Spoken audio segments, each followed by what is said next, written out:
हाय दोस्तों, नमस्कार। आपका होस्ट, आपका दोस्त, मेरा नाम शैलेंद्र तिवारी है और दोबारा आपके सामने मैं प्रेजेंट हूँ एक नई स्टोरी, एक नई कहानी के साथ में। और आज हम लोग बात करेंगे सक्सेसफुल और अनसक्सेसफुल लोगों के लिए, दोनों के लिए। तो मैं एक ही सारी मैं बोलना आप लोगों को चाहता हूँ कि लाख दलदल हो पाँव को जमाए रखिए, लाख दलदल हो पाँव को जमाए रखिए, और हाथ कितना भी आपका दर्द करे हाथ को ऊपर उठाए रखिए। कौन कहता है कि छन्नी में पानी तैर नहीं सकता? कौन कहता है कि छन्नी में पानी ठहर नहीं सकता? जब तक वो बर्फ न बन जाए तब तक हौसला को बनाए रखिए। दुनिया में दोस्तों दो तरीके के लोग हैं, एक सक्सेसफुल और एक अनसक्सेसफुल लोग। मजे की बात है कि दोनों लोग काम नहीं करना चाहते हैं, परंतु एक व्यक्ति मजबूरी में काम करता है क्योंकि उस व्यक्ति को सक्सेसफुल रहने की आदत है। उसको पता है कि जब तक मेरी कंसिस्टेंसी, जब तक मेरी क्लियरिटी और जब तक मेरी कैपेबिलिटी नहीं अलाउ करेगी तब तक मैं सक्सेसफुल नहीं बन सकता हूँ। इसको बोलते हैं triple C of success: consistency, capability and clarity. किसी भी काम को करने के लिए क्लियरिटी होना जरूरी है कि आप कौन सा काम करने जा रहे हैं, उसके लिए आपका रोड मैप क्या है, आपकी प्लानिंग वर्सेस एग्जीक्यूशन क्या है। दूसरा, आपको अपने आप पे टेस्टर मारने की जरूरत है कि आप उस काम को करने के लिए कैपेबल हो भी या नहीं हो। और अगर आपको लगता है कि आप कैपेबल हो, आपको क्लियरिटी है, तो अब सबसे जो ज्यादा जरूरी चीज है वो है कंसिस्टेंसी। किसी भी काम को अगर लगातार करा जाए, किसी भी काम को लगातार करा जाए और वह काम लगातार अगर 21 दिन तक, 21 डेज तक करा जाए, तो वह काम आदमी की हैबिट फॉर्मेशन में आ जाती है। और उस काम को लगातार 90 दिन तक, लगातार 90 डेज तक और प्रयास करा जाए तो वह उस व्यक्ति की लाइफ साइकिल बन जाती है, लाइफ स्टाइल बन जाती है। इसको बोलते हैं रूल 21/90 डेज। 21 दिन तक, 21 डेज तक किसी भी काम को लगातार करना और 90 दिन तक उसका कुशलता पूर्वक अभ्यास करने से वह उस व्यक्ति की जिंदगी की लाइफ स्टाइल बन जाती है।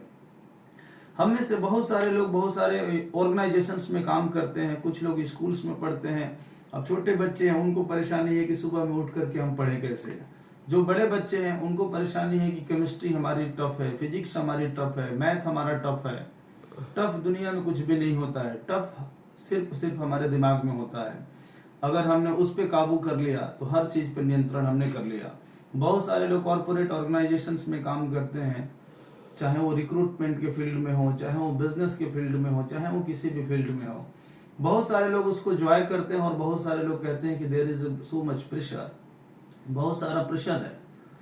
और लोग इसी को अपने पर हावी कर देते हैं कि मुझे इस काम में बहुत ज्यादा प्रेशर महसूस हो रहा है, इसी वजह से मेरी पोटेंशियल के हिसाब से मेरा रिजल्ट नहीं आ रहा है। मैं उस व्यक्ति से कहना चाहता हूं कि अगर आपको उस काम से प्यार नहीं है और अगर आपको लग रहा है कि आपको बहुत ज्यादा प्रेशर है, आपको वो काम छोड़ देना चाहिए। क्योंकि प्रेशर में रह करके कभी भी आप रिजल्ट को डिलीवर नहीं कर सकते हैं। रिजल्ट आपका तभी आएगा, जो भी आप दुनिया में काम कर रहे हैं, चाहे वो छोटा काम हो चाहे वो बड़ा काम है, जब तक उस काम से आपको प्यार नहीं होगा, जब तक आप उसमें पूर्ण रूप से डूब करके काम नहीं करेंगे, तब तक आपका रिजल्ट नहीं आएगा।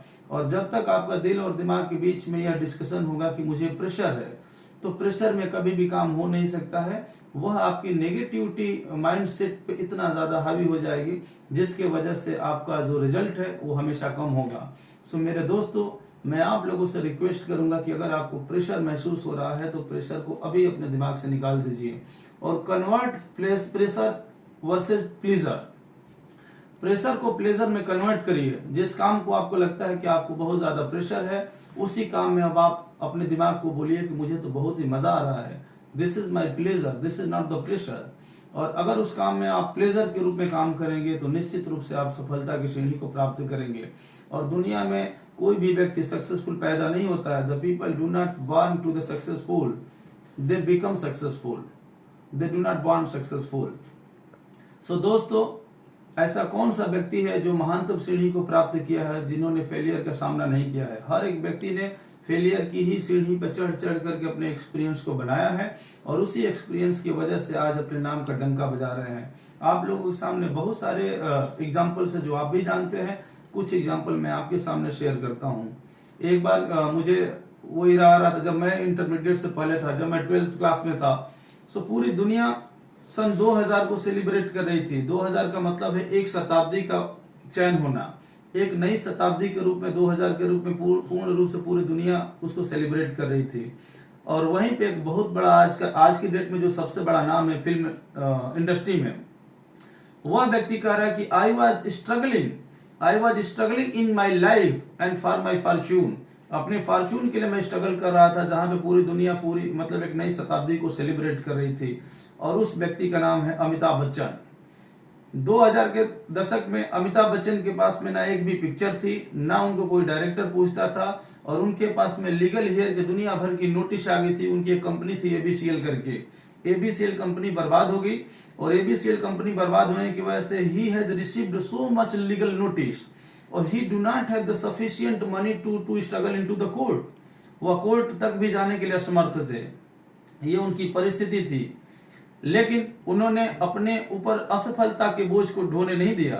उन्होंने हमेशा लगातार कोशिश किया, और बहुत ही जल्दी मतलब 2001 में ही वह एक डायरेक्टर से मिले थे जिनका नाम है यश चोपड़ा। तो यश चोपड़ा से वो मिले थे और यश चोपड़ा से रिक्वेस्ट किए थे कि मुझे कोई पिक्चर दी जाए, और 2001 में उनको एक पिक्चर मिली थी मोहब्बतें। 2001 में उनको पिक्चर मिली थी मोहब्बतें, और मोहब्बतें में क्या शानदार उन्होंने एज ए लीगल गार्जियन का रोल निभाया था, क्या जबरदस्त तरीके से एक्टिंग किया था। वहीं से अमिताभ बच्चन की फिर दोबारा स्टोरी टर्न अराउंड हुई थी। उसके बाद से 2005 या 2006 में ही has received the offer of the कौन बनेगा करोड़पति, और कौन बनेगा करोड़पति में उन्होंने बेहतर तरीके से अपने अभिनय का प्रदर्शन किया था। और आज की डेट में अगर फिल्म इंडस्ट्री में अगर किसी के बारे में नाम होती है तो वो नाम होती है अमिताभ बच्चन के बारे में। It is only because of the consistency, it is only because of the consistency, क्योंकि ही नॉट बिलीव इन द भाग्य, लक को बिलीव नहीं करते थे, ही always believe in the executions. और ये मेरा पर्सनली भी मानना है, एग्जीक्यूशंस फ्रॉम इंस्पिरेशंस। अगर आपको लगता है कि यह व्यक्ति मेरे को इंस्पायर कर रहा है, तो executions from inspiration is always better than that of innovation.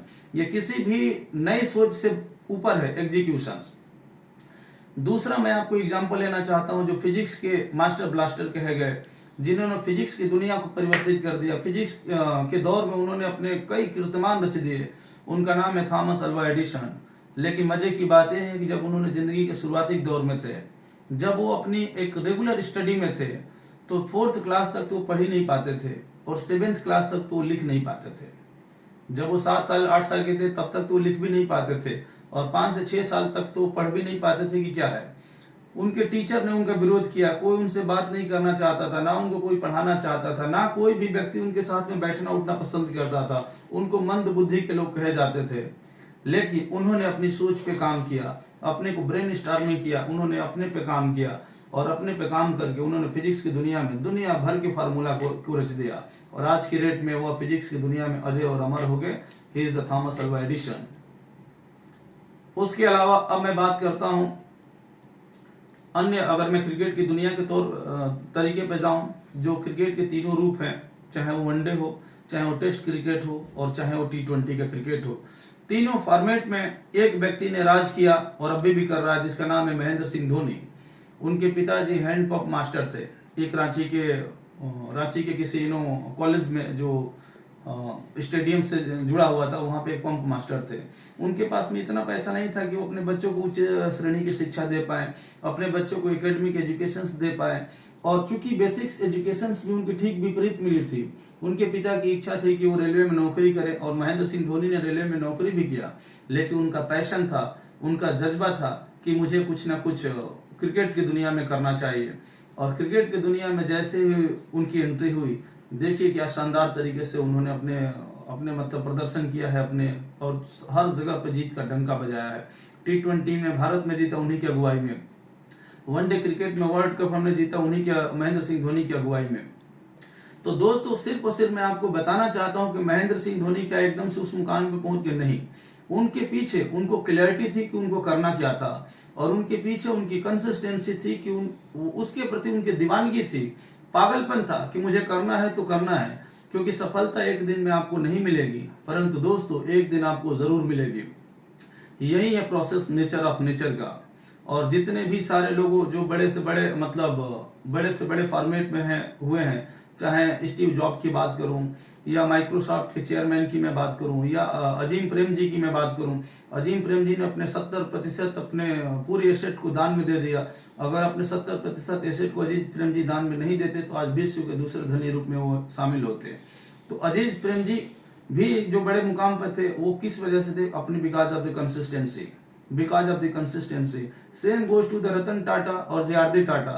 Ratan Tata के पिताजी जो जे.आर.डी. टाटा थे, उन्होंने बहुत पहले कंपनी का निर्माण किया था 1942 में ही। 1942 में कंपनी का निर्माण किया था और ठीक 1947 में भारत का विभाजन हो गया और भारत और पाकिस्तान बन गया। और पाकिस्तान से उनको जिन्ना का ऑफर आया था कि you please come to the Pakistan, you start up your business here. उन्होंने कहा कि नहीं, मैं अपने देश की मिट्टी में पला हूं और अपने देश के लोगों की सेवा करूंगा और दिलो जान से काम करूंगा। और एक एक करके अपनी कंसिस्टेंसी उन्होंने लगातार कंपनी पे कंपनी खड़ा कर दिया और आज की डेट में टाटा ग्रुप के एक ऐसे मुकाम पर खड़ा कर दिया जहां पे विश्व में हर लोग उनके बारे में बात करते हैं। इन सब सारे लोगों के लिए मैं कहना चाहूंगा कि झुक झुक के मैं खड़ा हुआ, झुक झुक करके मैं खड़ा हुआ। अब झुकने का कोई शौक नहीं, अपने ही हाथों से रचा है मैंने अपना खुद का इतिहास। अब तुमसे मिटने का कोई खौफ नहीं। तुम हालातों की भट्टी में मुझे जब जब झोंकोगे, तुम हालातों की भट्टी में मुझे जब जब झोंकोगे, मैं तब करके सोना बन के निकलूंगा, तुम मुझे कब तक रोकोगे। सो दोस्तों, ये फार्मूला अभी याद कर लीजिए। सफलता का सूत्र है CCC, clarity, capability and consistency.